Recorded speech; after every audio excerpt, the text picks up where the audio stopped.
Doing negatives has been a strength training hack for increasing muscle strength and muscle size for quite some time. I'm going to walk you through what type of training this entails and how doing negatives affects both health and performance in people with and without type 2 diabetes. I'm Dr. Elise Brown. I'm a scientist who studies how exercise helps to prevent and slow the progression of diabetes. When doing strength training like weightlifting, in most cases people are doing what's called an isotonic contraction. This is where the muscle changes length and this causes movement of a joint. This is different from an isometric contraction where the muscle tightens but no movement happens. An isotonic contraction happens in two different phases. First is the eccentric phase, and you can think of this as the easier part of the lift. This is where your muscle is going to lengthen and the weight or the resistance that you're using is being lowered. Think of a bicep curl. As you lower the weight, also known as the eccentric phase, the muscle lengthens. The other phase is the concentric phase, and you can think of this as the harder phase of the lift. This is when the muscle is shortening and we're trying to actually lift the weight. So this would be the upward phase of the bicep curl. Now, if we think about these two different phases of the lift, it's kind of obvious that we can move more weight in the eccentric phase compared to the concentric phase. So think about it if you're lifting and you're really challenging yourself or you're using a weight that it's too heavy for you.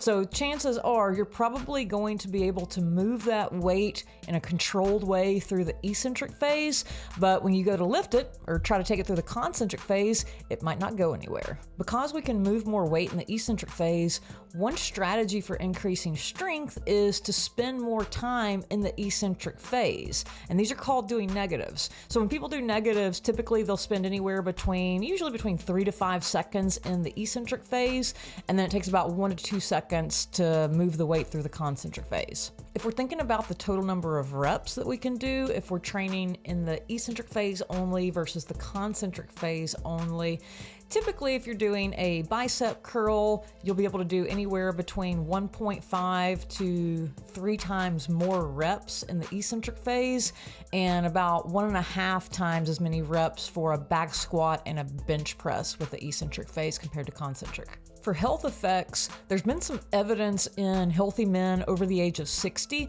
whenever they've been doing concentric-only strength training versus eccentric-only strength training for 12 weeks using only leg extension, the eccentric-only group, they had greater improvements in insulin sensitivity, blood lipids, specifically triglycerides, HDL cholesterol, and LDL cholesterol, and also greater improvements in muscular strength and physical function compared to the group that did only concentric training. Now, the advantages for people with type 2 diabetes and doing negatives, it's a little less clear.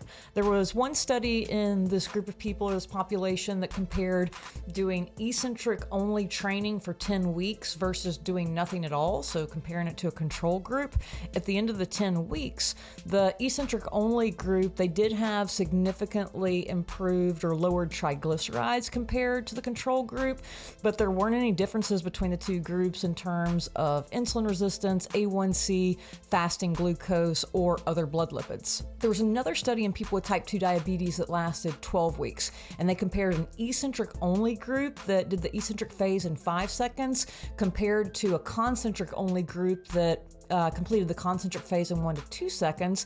And at the end of the 12 weeks, both groups similarly improved in reducing body fat, increasing lean mass, which includes muscle mass, increasing strength, and improving physical function. Now, there was a significant difference between the groups in terms of rate of perceived exertion. This means how the individuals perceived the intensity or the difficulty of the exercise. And so it was lower in the eccentric group.